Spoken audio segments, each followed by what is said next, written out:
Hi, welcome back to Completely Off Topic with Susan Serrao, where we talk to Calgary-based female artists who are creating their own bodies of work. Today we have with us Sara Simpson. I got it right. Yay! Gold Sara. star. Yeah. Who is, the way I know you is you are an improviser in Calgary, but you also travel around with it. Mm-hmm. And recently you traveled to Sri Lanka. I did. Yes. I did. I just got back. I'm very jet-lagged. I would love to hear about that in your jet-lagged manner. Well, I think the important thing now is that it's a 12 and a half hour difference. Whew. So it's like exactly opposite. Oh, well, actually, I'm better at night, so does that help me? If we should send you should have I'm gone, a night owl. and then Yeah. we'd know. Yeah. Yes. Yeah. But it was absolutely amazing. Like I've never been to that part of the world, and I got to go with friends that are like so close that she's my sister basically. Yeah. And so it was absolutely brilliant to get to go with people who speak the language, know all the people, and I've got like all these stupid food allergies. So they made sure that I could eat everything. And I didn't get sick once the entire time I was there. In 15 days, like I don't go 15 days at home without getting ill because of potato starch being in frickin' everything. Subway. Did you know that ham? Oh my God. You don't because you're vegan, but ham now often has potato starch in it because Why? It's like to hold it together because they took it apart. They deconstructed the pig to the point where they need some potato starch to put it back together again. So Why would you do that? Why do we need to deconstruct the meat so much that you have to put it back together again? I feel like we're just going to actually break it down and take it apart again. Meat particularly. Yeah. it's in bad. a very effective way. No, ineffective. But like even the airplane food, I was okay. I didn't get sick from anything, which is so unusual for me. And I felt so loved because people like taking care of all my allergies, and to the point where I'm in Sri Lanka. We're staying in an apartment, but like friends and family are cooking for us every day. So every day there's like some brilliant new curry that like I can never eat curry out because it's full of onions and I can't have onions. And so here they are making onion-free curry that I can eat, and I can try all these super cool things that if I traveled on my own, there's no way. Like and to explain that in a foreign language is like impossible. There's no way. Yeah, it's very hard. And even just traveling in Europe, like I remember going, being in Europe on my disastrous honeymoon to my first marriage. We went to Europe for... Isn't that like a symbol though? My honeymoon, I'll tell you after. My honeymoon, like I had bed bugs. We got actually drugged at one of the restaurants. We went home, as we're walking home, we're like, what is happening to us? Like literally everything was moving, and we were sick all night on our last night of our honeymoon. Oh, and I was like, it's fine. We're gonna be fine. And we're divorced now. So, yeah. We went to Europe for 2.5 months. Wow. Because like I was supposed to go on a trip around, Europe, gap year kind of thing. So I finished high school, me and my best friend, he and I were both going to go on this gap year trip. And for complicated religious-based reasons, he wasn't allowed to go in the end. So I'd saved up all my money, was ready to go. And I was like, am I going to go by myself? I was always going to go with my friend. In the end, I just didn't go. Aww. And so when I got married incredibly young at age like 21, it was like, let's go to Europe for our honeymoon. Yeah. And so my then husband, he actually sold his condo and used that to like fund this trip. Holy which jeez. in hindsight is really stupid. That's not a good investment. I mean, culturally and life experience-wise, but financially, no. Yeah, and the resentment level, like it was his idea, but still, like it was not a good idea. And in the end, he ended up, his grandma, gave him a few tens of thousands of dollars that kind of balanced it all out. That's nice. Yeah, I mean, if you've got it, right? Yeah. I guess my grandma was not able to pitch in to that degree. But at any rate, so we ended up in Europe. And you get homesick for stupid stuff when you're in Europe and you're 21 and newly married to someone that you should never, ever have married. 21, like how long were you guys together before you got married? I met him when I was 16. Okay. And he would have been 19. And we were just friends. And then we started dating when I was 18 for like just under 9 months. He ghosted me on like Halloween. And That wasn't even a thing. You couldn't even ghost back then. You can. Ghosted you on Halloween? No, he stood me up. He stood me up on Halloween. And then he finally kind of turned up the next day. And so I ended up totally like driving by his house, his parents' house and stuff like that. So I'm like, we were supposed to hang out. Like, I went and bought candy because I'm going to have to be, or no, because we were supposed to go out. And then I had to go buy candy because I ended up being inside when I wasn't going to be inside. You can't be egged. Yeah. But they were sold out, blah, blah, blah. At any rate. And then the next day he broke up with me because it's not like we were in love and going to get married and stuff. And I was like, I was 18. Is that why people break up? Is because you're not going to get married? It never occurred to me that we would get married. I'm 18 years old. I'm like, well, yeah, no, I agree. That is not what's happening here. Yeah. And so when he broke up with me being just the kind of person I am, I like to roll with things. And so, it's the improviser thing. I just roll with what's happening. Yeah. I just totally accepted. I said yes and did his breakup. I was like, yes, and I totally agree that we're not getting married. and so we broke up, and I was like, yes, this is good. And even when we started dating, it's like we have this great friendship. Should we even date? And the answer is no. Like, we are still great friends. We never should have dated. We have a great friendship. Now we also have children and a divorce. So you're even closer. But we're, we are good friends. Yeah. That I could never live with him again. But at any rate, so we're in Europe, homesick, and so we go to McDonald's. We're in France somewhere. So we go to McDonald's. Yeah. And they've got like the, whatever it is, the Royale with cheese or, whatever's going on. And so I go to the counter and I'm trying to say that I want a Big Mac with no onions. Right. Or whatever it was. Yeah. No onion. And so I look up the French word, because this is in like the year 2000. So you didn't do Google so Translate. There's no cell phone happening or anything like that. And so I've like written in French, like I've looked up onions and I'm like, NON, cerebellas or whatever they are. And I show that to the thing and they're like, what? Because I'm handing them a piece of paper that's like, no onions. You're like, no. It's like, it looks like one of those robbery notes, but you're like, no onions. Exactly. And then I ended up drawing onions. Like I drew the onions and they just looked at me like I was nuts. And you've always heard, that French people have a disdain for people who don't speak French. And yes, of course. Or speak Canadian French badly. Yes. Yeah. And so I was all of those things. And so when I got my burger and I opened it up, it was like the bun, the meat, and onions. It was just onions. And just like, this girl's obsessed with onions. Yeah, she draws them, she writes it down, like she's... Can I just have an onion on a piece of bread? So that's how that can go when I go on trips. So this was absolutely brilliant. Did you eat it? Probably. I probably scrape them off, just kind of. And the remnants are fine, but the actual onion you can't have. Oh, nothing about it was fine. Okay. Because it was, one, was super gross, and two, like it's all about sauces at McDonald's. Yeah. Yes. And the other thing is I was still in denial about not being able to have potatoes, so I got it with a side of fries. And so, and I can't, like I'm super allergic to potatoes. And so that kind of negated any. That's terrible. That actually is the saddest thing ever, is potatoes are, I've recently discovered they are my first love. I love potatoes in every way you can possibly make them. They're so good. I eat them raw. Yeah, my tell me friend more about thinks how it's great gross. they are. Oh my God, they're so good. And now you're a little bit of salt, and they're crunchy like an apple, and they're delicious and filling. My mom would always have, like when she's peeling potatoes, she'll always eat a bit of raw potato. Yeah. And so my ex would be like, oh my God, you can't do that. You're gonna get worms. You're I'm like, worms from potatoes? Like, I'm sorry. Like, how? I'm like, it's gonna create worms in my stomach after I've chewed it and broken it apart. And yeah, he was convinced. And so I would like eat it in front of him and be like, raw potato. Oh, the worms. So now my kids eat raw potatoes too. And I'm like, you got to do it at your dad's house just to freak him out. Yeah, that kind of great triangulation you can do to really heighten their stress. Yeah. My kids also love potatoes. I can't even cook them in the house anymore. Like I would still cook them. Yeah. But now, like I'll get sick if we're making Thanksgiving dinner and I cook potatoes on the same stove next to other things, I will get sick. And so now for like, red letter days for high festivals, my mom or my sister will cook potatoes at their house and bring them, and then we'll serve them separately. And that's fine. Yeah. And then the kids will be having some, and they'll be having like some, I don't know, green beans, and then they're like putting them on their plate and like touching the spoon to their potatoes. And I'm like, no, like, don't. We went to all this work. Don't cross-contaminate, yeah. Yeah. And they know. Your kids should know.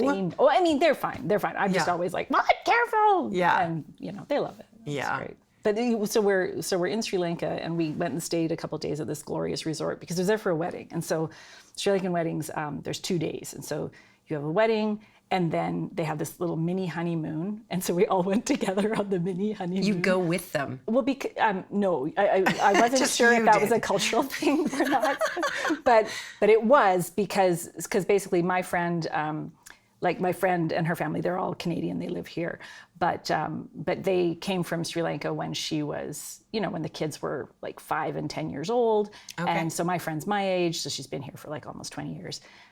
But her son was getting married, and they went back to Sri Lanka because that's where the bride lives, and yeah, to be able to have the wedding with all their friends and family. So is the couple gonna stay in Sri Lanka? No. They're coming here. They live here. For her, she couldn't come yet because they've been for a year now. They've been working on all the paperwork, and so she's gonna have to come on a travel visa, and so hopefully that'll get approved by December. Like, we're hoping she'll be here for Christmas. Yeah. And so totally wild, because a year ago they went and had the engagement ceremonies, because there's a whole thing about the engagement where you have a party and there's all these exchanging of rings and stuff that happens. Is it a lot different than our engagement parties?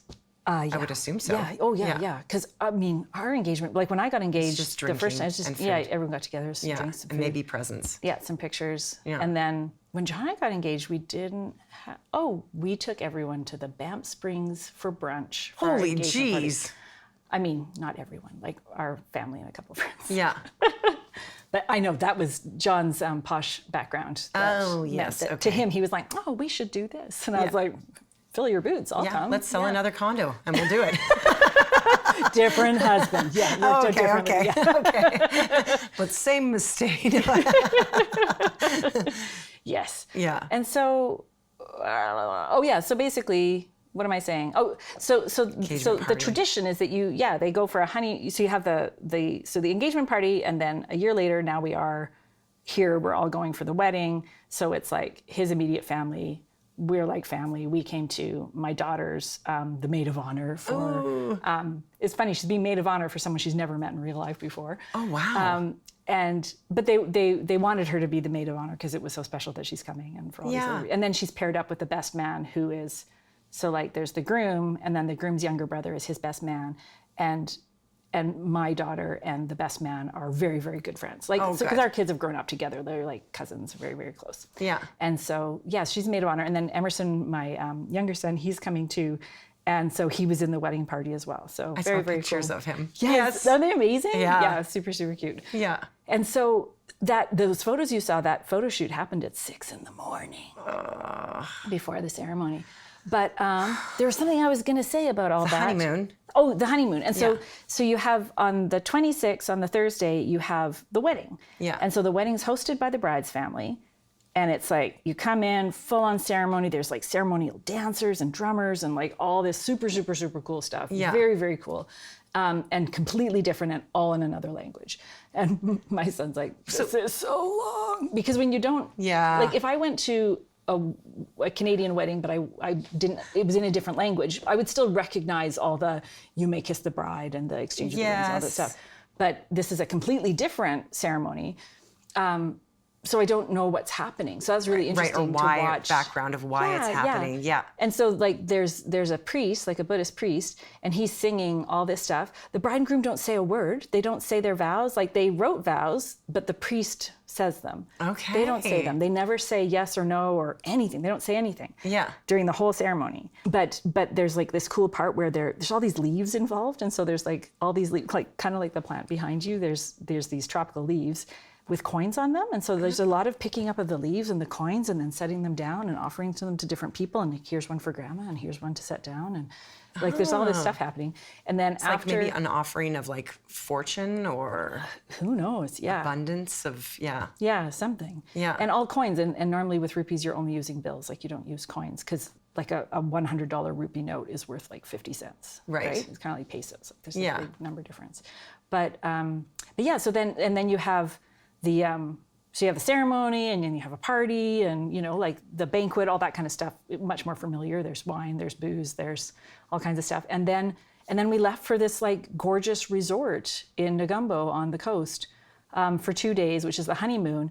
And as I'm sitting in the infinity pool with my friend Trisha, and I'm like, hey, so does the family always go on the honeymoon? Because it is very much like in that culture, like when you get married, the bride moves in with the groom's family, you're all living together, that kind of thing, which is what they're doing until they get their own place. Yeah. And but most people, you just live forever in that household. Okay. And so to me, it's not a stretch that you would have the honeymoon together, because she's joining the family. We're all going here. And then when you have the second day of the wedding, is called the homecoming, and it's when she comes.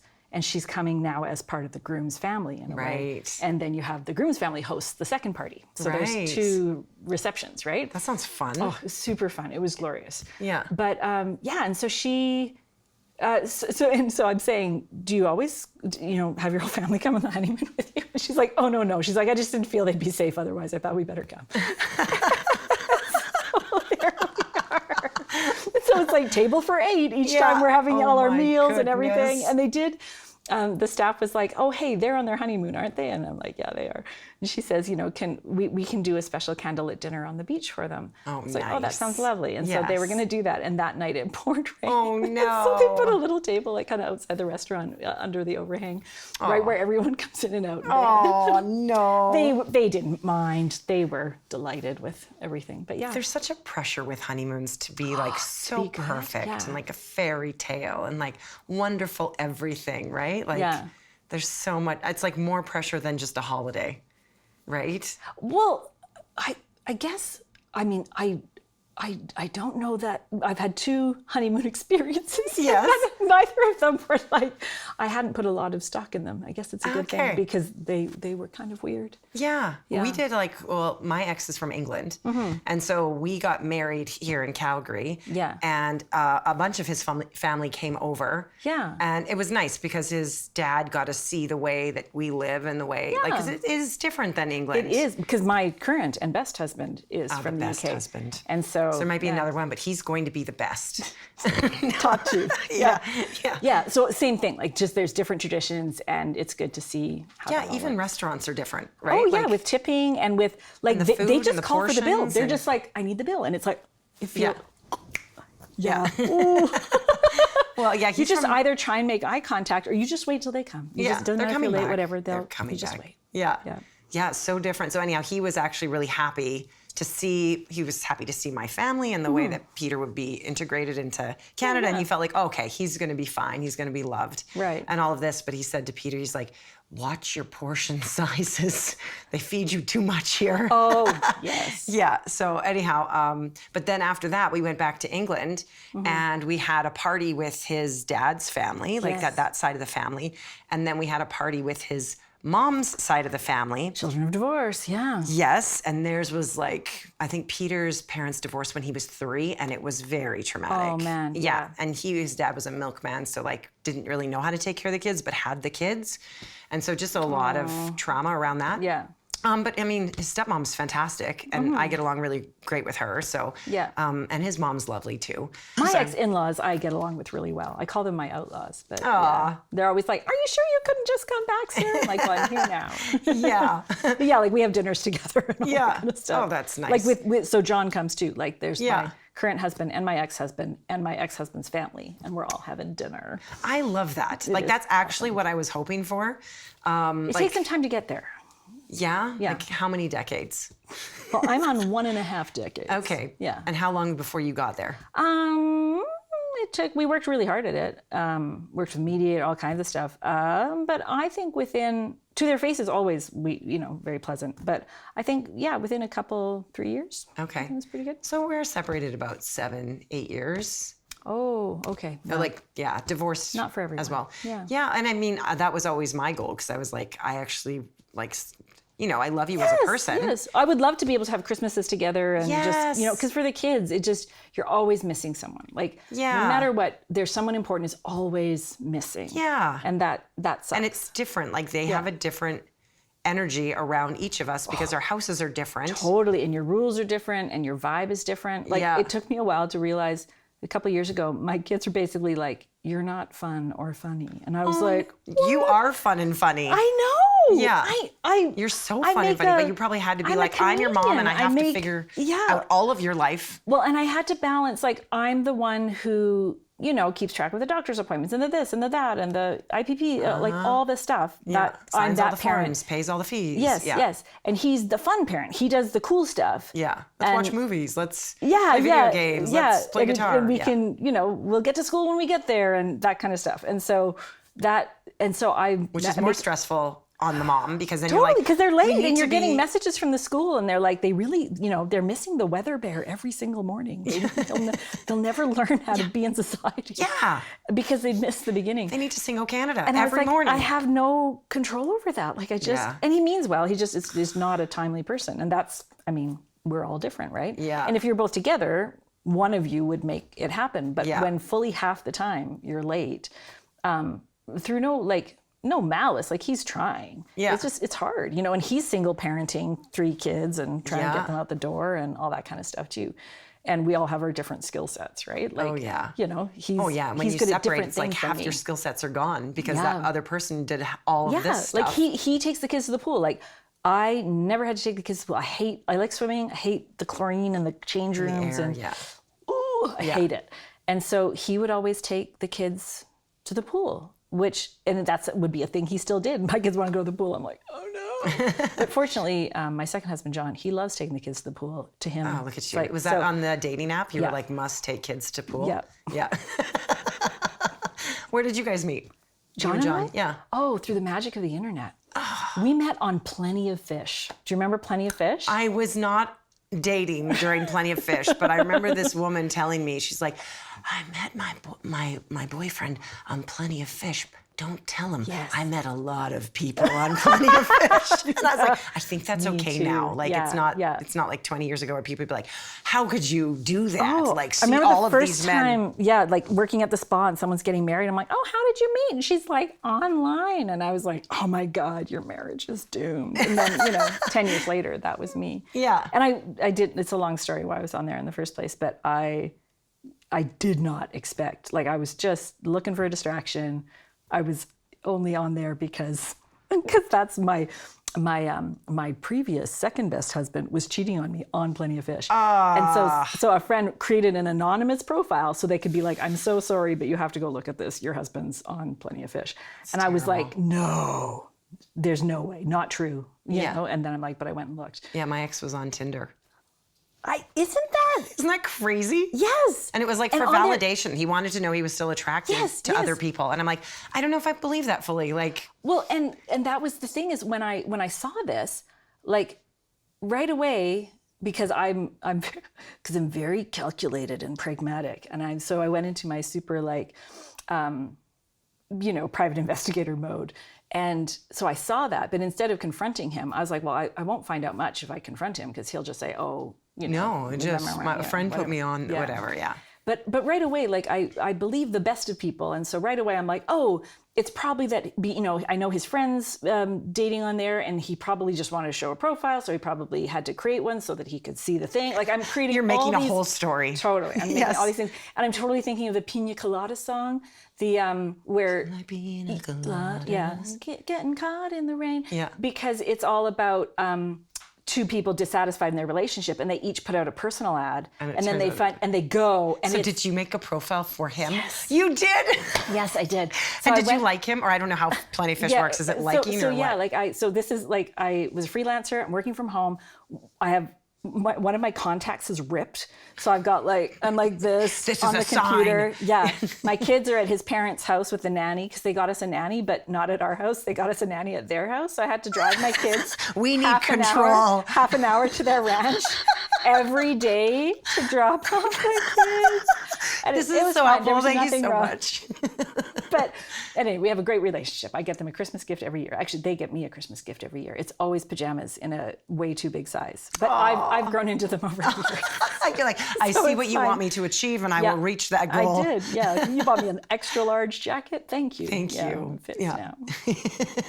But yeah, and so I've got my ripped contact and I create a profile. So I get a stock image that I can crop in to get the watermark out. Sorry, iStock photo. And I make a profile and heartbreakingly, I make the profile as much like me without being recognizable because of course that's what he would be looking for is someone just like me because I'm so naive. And his profile, it's got this really cute picture of him. It says he's single. It says he has no kids. And I'm just like, sleazy. So sleazy. What are you, that is that what you want? Well, it's just like, is that what you want to be?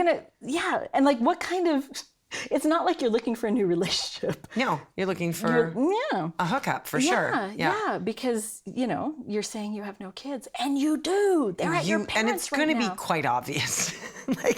You can't hide the kids for very long. Yeah, I can't. I've got stretch marks, but you could just say, fluctuations. It's a really big dinner. But so there I am seeing him. I create the profile, and you have to make it look real. So of course, as soon as you go on there as a woman, because of course I made the profile single and without kids, you get a million messages right away. Just yes. All of a sudden, everyone's DMing you, and they're sending you roses on Plenty of Fish. You could send someone a rose. I think you've got a limited amount or something like that. Yeah. And so so I start really messaging you. people. Yeah. You got a rose. Yeah. I hope. It's like Bachelor probably got that from there. Oh my God. Or maybe the other way around. But and so they're sending, so I start messaging people to make it look like a real profile. Yeah. And to make it look like they're going to see. Could they see if you're messaging people? Well, I thought the algorithms, it has to look real. If you just go in for this one person, maybe they get lots of soon-to-be ex-wives on there. I don't know. At any rate, I chatted with a bunch of guys that day, and it was quite a confidence boost. And so I did that. And then I went and then finally I messaged him and was just like, hey, whatever it is you say to your husband on Plenty of Fish. Hey, you remind me of a guy I used to date.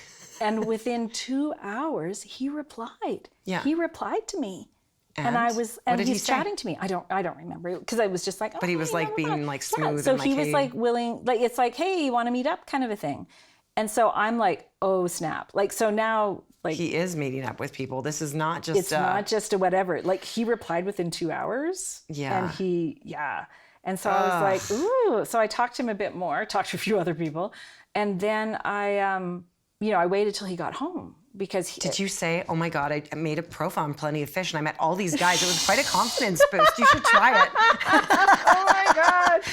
Because he was always accusing me of cheating on him. He was always super. And I mean, I am just not hardwired that way. I never in a million years, I was not interested in I'm cheating. the same. Too much stress, too much, just practically speaking, aside from the morality of being in what you've agreed to be in a monogamous relationship. Yeah. But it's because he wanted to so much that he was so, obsessed with it, right? Yeah, my ex was very jealous. Yeah. And so I was like, why are you so jealous? I know. And it turns out it's, Yeah. But so when he got home that evening, I was just like, of course we're figuring out who's going to pick up the kids. I'm like, why don't you come here and we'll just go pick up the kids together, kind of a thing. Oh man, you had the conversation on the way to pick up the kids? No, Okay. in the house. So he came, but I just wanted him to come home instead of go pick up the kids, because I wanted to talk to him without the kids around. And the kids are 2 and 4. 2 and 4. Yeah, Jesus is right.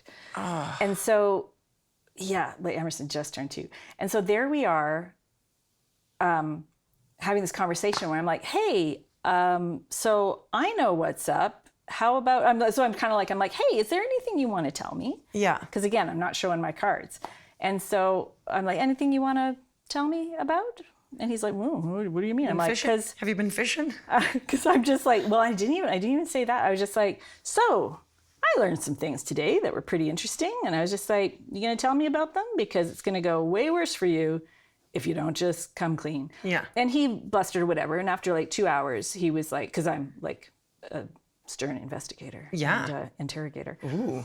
And finally he's just like, fine. And then he confessed to something completely different. No. Yeah, essentially. Yeah. Oh my goodness. So he confessed to having been on a date in the last couple days. So he confessed to how he didn't mention Plenty of Fish at all. He was just like, he's like, yes, I went on a date with this woman, and she didn't even want to have sex with me. So, and he turned it into this thing, I should feel sorry for him, that his self-esteem is so shattered that he went on this date and this woman didn't even want to sleep with him. Do you know who does want to sleep with you? Up until a minute ago? Yeah, up until and up until today? Me. How about that? Yeah, it was just and then when so this, carried on throughout the evening, of course, this became girls, you can sense that when you go on a date with somebody and you're like, this is not, I'm not sleeping with you because this is not okay. Who knows what this woman thought. But yeah, like, so maybe she saw the car seats in the back seat of his truck or something. Something tipped her off. But me looking in the window, no, I had no idea. And I had not, like, I like to think I would pick up on this stuff. I had not picked up on anything. This totally blindsided me. I had no idea. Yeah. And so, you're in the thick of it with a 2 and a 4-year-old. Oh, like, there's a and we're lot both going working, on. and I had postpartum depression. Like, it Yeah. was all a bad time. But so lots of other stuff going on. But there I was. He's confessed to going on this date, and then I'm like, well, what the, Yeah. But it wasn't even like that was necessarily a deal breaker or anything. Like, you think you know what you won't tolerate until you're actually in it, and then you're like, actually, you can tolerate quite a lot. Yeah. Because it never occurred to me to get divorced. Like, the way I was raised, it's like, you get married, it's forever. It's never for life. even occurred to me. That's done. Yeah. Yeah. And so, which is bonkers. Like, I should have, like, it probably would have been better for, like, when he left me, it was what I call a severe mercy, because I never would have done it, never occurred to me to do it, but I'm so thankful and relieved that he did, that he had the courage to say we're done. Because we were so much better off without each other. Like, we were a bad combination. We just did not mix. Yeah. And everybody, apart from how hard it was for the kids, was much better off. Like, both of us would say, this is so much better. And I didn't know to hold out for different. Like, that was kind of my first love. And I'd always been like, I'm never getting married until I'm old, like 35. I thought that too. I was like, I'm going to have my career. I'm going to dance. I'm going to dance with Janet Jackson and stuff. Of course you are. And that's what I'm going to do for years. And then when I'm like 30s, 40s, I'll get married. Yeah. And maybe have kids if I can still have kids. Maybe. Yeah. Maybe. Yeah. That was me too. But then when I fell in love at age like this is 19 it. or 20, Yeah. because we were just friends for a while and then we got back together. Once I started dating other people, then he was like, actually, we should be together. And I was like, but we broke up because it's not like we were going to get married and stuff. Like, and then he's Let's get married. And he's like, well, and I'm like, has that changed for you? And he's like, yes. And I was like, I do this too. If a guy is like, whatever, we break up for whatever reason, and then I go off and date somebody else, and he wants to date me again, and then it's like, but what has changed? And then nothing's changed except they're jealous. This has changed. I'm ready. I'm ready now. Now I'm ready. And then I'll be like, okay, well then I'll date them again. And then it's the same thing. I'm like, you're not ready. You're just jealous. Yep. Like, and to be fair to my first husband, 2 weeks before we got married, he was like, no, we shouldn't get married. I'm out. And I talked him back into it. well, because And I never should have. I was like, I love you unconditionally. Because he was basically saying, he's like, I'm too messed up. I got too many issues. I have no business getting married. And the thing is, wow, what a healthy thing now. Absolutely But right. back then you would have been like, But no, he I was can right. help Exactly. you I'm like, and take care of you. Well, I'm just like, but I love you unconditionally. Why would, And again, so he and I know your flaws. He was right. And I talked him out of it. And I have to live with that, right? But and it's fair too, because you said 2 weeks before you got married? 2 weeks, yeah. That's also could be cold feet. It could be a lot of things, right? Who knows, and you're right? like, well, we've already sent out everything. We've already planned everything. I already have this vision of my life. It's hard to change that 2 weeks before it happens. And that's why when he did, when we did have this confrontation where I was like, I know what you've been up to. And he was like, confessed or whatever. And I never did tell him how I busted him. Like I just Really? No. I mean, Does he know knows now? Okay. Yeah, I think Like so. he's gonna if find he's listening out. to this. Yeah. No, he knows now. But then You never told him, even after he told you he well, went on a because date. I didn't know if I still needed those cards. Because it just got to the point where he said he'd went on this date, and I was like. And did he said he wouldn't do it basically, again? no. I said why? Like, and he basically. He just said, I knew you wouldn't, he said, I want to get divorced and I knew you wouldn't take me seriously unless I cheated on you. And he was absolutely right. See, that's the thing. We know each other super well. Yeah. And he's like, you wouldn't have believed me. And he's right. That made me take him seriously. And so he said he wanted a divorce then when we had that conversation. I'm like, holy shit. And then we just, like a couple days, we just don't, it's just like we had that conversation and then we just kind of left it. Move on with your life. And I'm just like, processing that, and he's probably processing that. Because it's like all the same routines need to get done. And I have all my girlfriends from theater school, they're all coming a few days later to come stay with me. We have this yearly get together and we're so close. We tell each other the truth about everything. So I get together with all these friends and everyone's like, how are you? And they're all dishing on their marriages and all this stuff because we all got married super young after we went to theater school. Because you do, because you're so open. Oh gosh. Yeah. Right? In theater, you're vulnerable. Yeah. And you do a play with somebody and kiss and you're like, I'm in love with you. Yeah, there was a lot of that. Yeah. And so they get, so they're there. Obviously, I don't say anything about how actually my life is falling apart. And then I want to say a couple days later or a couple days after the girls leave, something like that. It must have been before they arrived. But a couple days after this kind of confrontation, we're going into the house and he just kind of looks at me and says, hey, I'm sorry. I said that stuff. I didn't mean it. Like, he kind of is like, divorce off. You know, he said he wanted a divorce. A couple days later, he's like, divorce off. No, I'm just kidding. Divorce off. And I'm like, and then I'm reeling again because I'm like, okay, well, what does that mean? Okay, so you want to get divorced, but no, you don't. Like, you know, changed? Again, I'm still processing.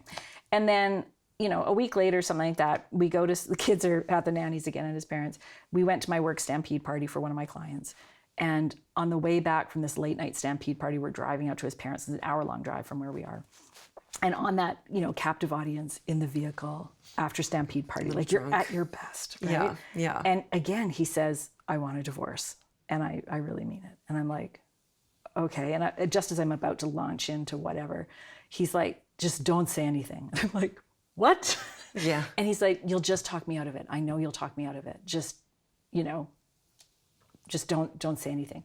And so then I had to prove that I could not say anything. So, like, he knows me so well. Yeah. So I had to prove that I could not say anything. And so I, to prove a point, didn't talk him out of it. So I didn't talk him out of it. And I was just like, okay. Yeah. And then we got divorced. I didn't try and win him back. And the interesting thing is I felt so relieved. Yeah. I was so relieved. So like within 2 weeks of breaking up, I was just like, to keep it together anymore. Oh, yeah. I was so relieved. And so, yeah, a severe mercy, but one I'm very thankful for. Yeah. So much better for me. Yes, right? For everybody. Very hard for the kids, but hard, And at that time, you're like, oh, kids are resilient. They'll bend. And when, you know, the kids are so young and people are like, oh, kids are so resilient. It's better that they're young. No, it wasn't. It was just really shitty for them. But we did our best to make it as good as possible. And we, you know, we share custody and we've gone on ski trips together, which is hilarious because you have my ex-husband, our kids, my husband and I's daughter together, his daughter from his second marriage, and we all go skiing together. And so as you're dividing and conquering. Like, is this a threesome? Is this a threesome with children? Like one, except only one person's not getting any sex in this threesome, but at any rate. And so when you kind of divide and conquer and you know, I'm going to go have a break and the two of them take the kids, they just look like one happy gay family, which is so sweet. Beautiful. They're just adorable. and John's always been working on his bromance with Roger. And like we went and helped with a roundup, or, you know, Roger will have come for dinner with us or whatever. And Roger will send these really nice messages to John where he's just like, I just want to say that I appreciate you so much and I love the way you love the kid. Like, it really is great. Like, it really, truly is great. It's funny, Peter's partner, they have a kid together too. Yeah. And her and I get on great. Like, she comes to hockey, I'm like, how are you? What's going on? Blah, blah, blah. Yeah. But he doesn't have us together very often. Yeah. He likes to separate and, like, have his life and that kind of thing. But we get on great. And we're pretty integrated. That's what I always wanted, but it just got too messy and stuff. Yeah. And I tried to do that for his second wife. They're not together anymore. But she found me, I think, quite intimidating because I so wasn't intimidated by her. I think I was just like, hey, how are you doing? And I, you know, if the kids were upset with her, I'd be like, hey, kids, she's doing her best, and you know, like, she's and like, so, stop being so nice to me. Yeah, so that I think was hard for her because she wanted to be the triumphant whatever. And I'm like, you can have him. It's fine. You know? Like, enjoy. I didn't want him anymore. No, I'm kidding. That's part of it too. I'm like, why would I ever be threatened by this person? Because I'm so not interested. I don't want him. You can have him. Please take him and have fun and enjoy that. That's better for my kids. So you do improv. How long have you done improv? I did about, like, you know, in high school drama, you do that kind of thing. Yeah. And then I went to theater school. Like, took a gap year where I didn't go to Europe, and then I went to theater school. And we did. They wanted to do this show that called A Mall in the Night Visitors, this short operetta, like a 45-minute operetta. And normally their Christmas show was always a 2-hour show. And so they needed something to put with it. So they decided to do a first act of Christmas improv and a second act of this operetta. And so what they did is they actually had an improv class as one of the theater classes. And so all the students, which is like 20 people, take that class. And then after a 6-week class, where you're doing that 5 days a week or whatever for a portion of the day, then they cast the show. They took 6 people from that group. And then because it's a professional theater and the structure of that meant that every play had 4 weeks of rehearsal, 4 weeks of 8 hours a day rehearsal. Wow, doing improv for 8 hours a day for 4 weeks is a lot of energy. Yeah, so we did other stuff too, but so basically we spent the first so we already had 6 weeks, everybody together, and the instructor, he'd never taught improv before, but he's theater background. So we had Keith Johnstone's Impro, and he just went through the book, and we went through the book with him. And in the morning, we would do Julia Cameron's The Artist Way. So we did The Artist's Way in the morning. Wow. Then we did improv in the afternoon, and then we'd like watch It's a Wonderful Life over and over, and we just to get all our Christmas knowledge. So it was amazing. And we went on like secret camping trips where it's like, okay, show up at the Mercantile at 5 p.m. and bring a sleeping bag and a this and a this, and you're like, what? And so you have like an hour to pack your things. You get there and you get into like the school van, and we went and camped in an abandoned building, like on some farm. You know, this like is safe. Totally, this is safe. super safe. It was a different time.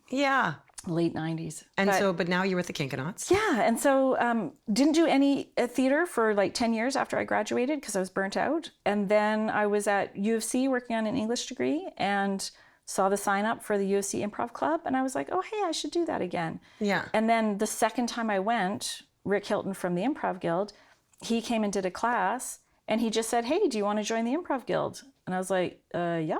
And he said, auditions are in a week, but you don't have to audition. You can come to the audition if you want, but you're in. And I was like, because I after theater school, I didn't do theater because I didn't want to audition. I was like, that's it. I'm done. No auditions for me. Auditioning's a lot. It's a lot. And so and so he gave me this in without having to audition. You're like, I have and to so take I just it. went. And I had a huge slump because I went in and I was performing with like people we know in common that were all quite brilliant, and it was amazing to play with it. But I also had this huge slump where I just had like a year where nothing kind of worked, and I had really good advice from people there being like, you're in a slump, it's okay, just keep showing up, And so I went through this year-long slump and then came out of it.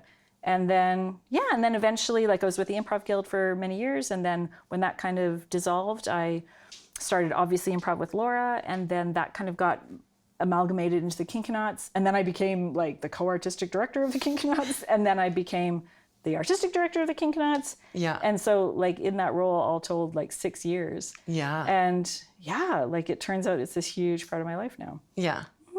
Well, and you're a very important part of it for some improvisers like myself, for some of us. My chance to get you in the door while I could. Oh, I appreciate it. For the record, you came along and I was like, let's just get her in.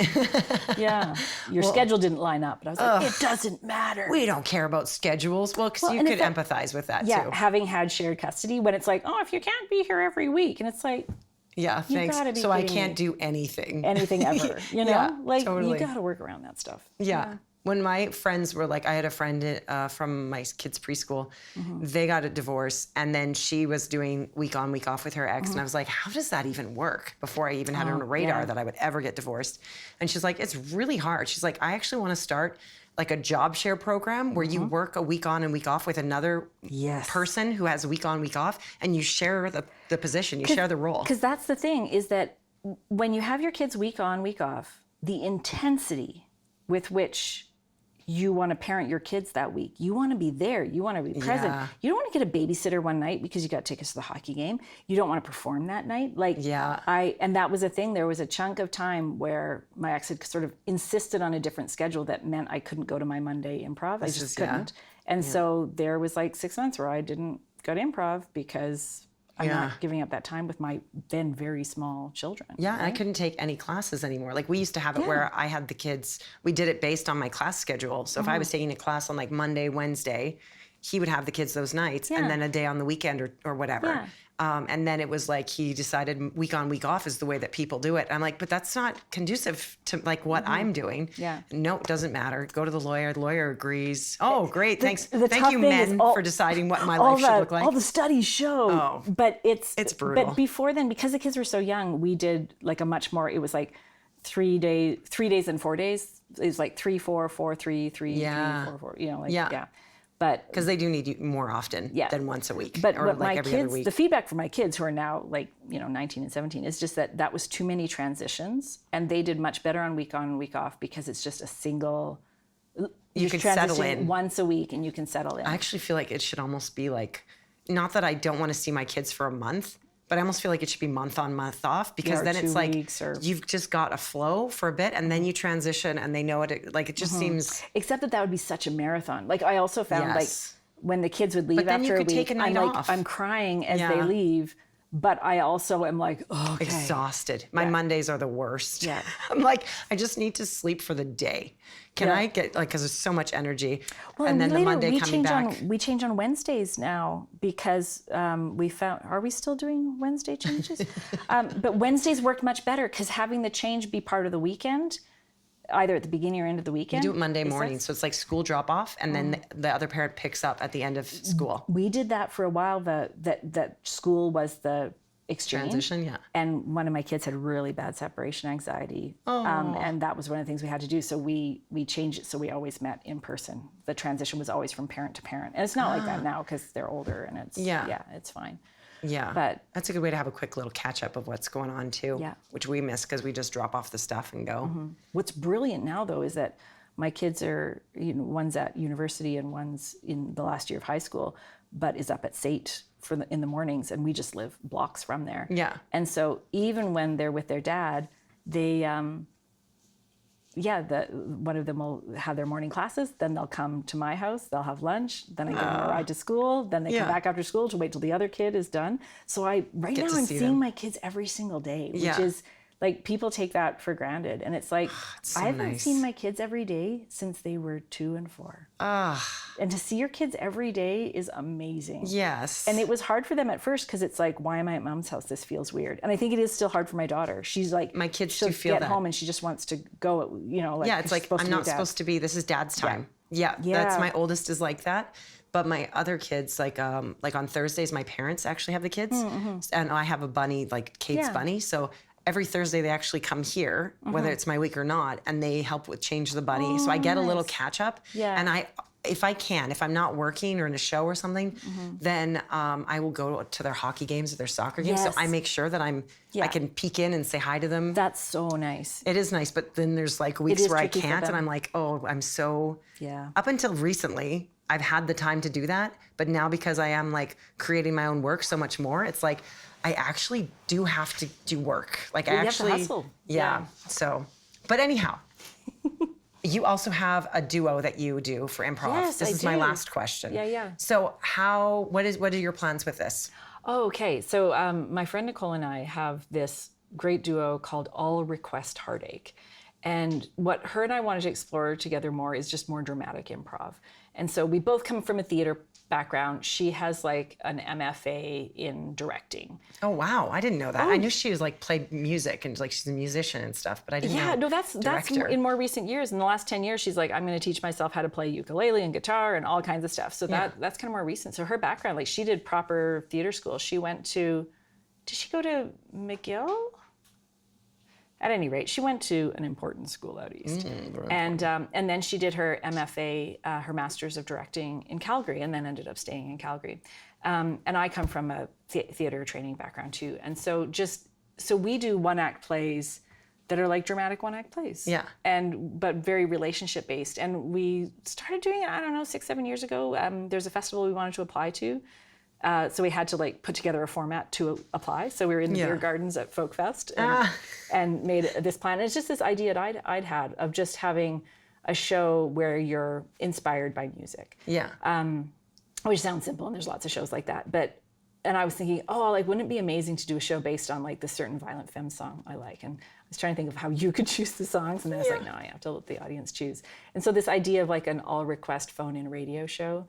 and it's like the audience requests the songs. And there's nothing better than when you can be like, especially in those young or early relationships, where you're like, I love this song, you've got to listen to it. And you can make someone sit down and listen to the song. You make them, you're like, they have to read the lyrics and they're doing a thing. And it's such a wonderful way to be seen, right? Yeah. And so we go to the audience and we ask for a song request to inspire this love story. And we get a song and we want to know why it's meaningful to them. Like, was it your song at your wedding? Is it a song that got you through a breakup? Did you dance to your crush, in grade 9 at the school dance, you and your crush danced? I'm like now picturing all these songs that I have that mean those things. Yeah. And so we get the song and we find out a bit from the audience member. And then we do this stolen from TJ and Dave, who are this amazing improv duo. But we hold hands and we're like holding hands and we look into each other's eyes. And the idea you listen with to that, the song. Yeah, and we listen to the song, not the whole thing, because the audience get antsy, and the audience is even uncomfortable with just that much silence. So I'm always like, "It's okay, you'll be okay," kind of thing. And then we just look in each other's eyes, and it's that feedback. It's very Meisner. It's that feedback loop that whatever I see in your eyes is going to inform my emotions. How do I feel about you? How do I feel about you? And as you look at me, and then you might get a bit quizzical, and then I get a bit worried. And you can feel when you're shutting down and when you're opening up. So you do all that. And then we break away and we do the show. And we go back to the audience. We get 3 songs from them in total. And often it can be tearful, it can be whatever. And you kind of feel this tension building and people be on the edge of their seat. And then you throw in a joke. Yeah. Just like you do, like I do in real life. Yeah. When you're having a kind of tense conversation with your partner or like full-blown argument or whatever.